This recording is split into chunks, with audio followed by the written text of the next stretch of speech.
Welcome to AviNews International. Stay tuned for the latest global updates by AgriNews Play.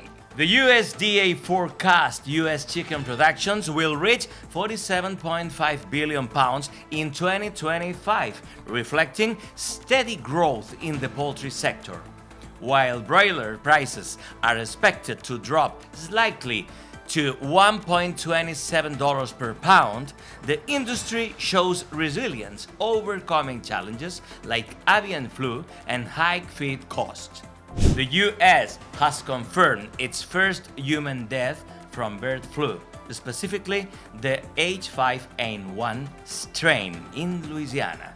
The patient, over 65 years old with underlying health conditions, was exposed to the virus through contact with backyard poultry and wild birds.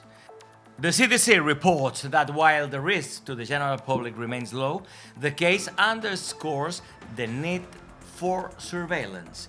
Officials recommend avoiding contact with sick birds, using protective equipment, and maintaining good hygiene to prevent the spread. This tragic milestone highlights the importance of early detection and robust public health measures. The United States has allocated $306 million to combat bird flu following a severe human case in Louisiana.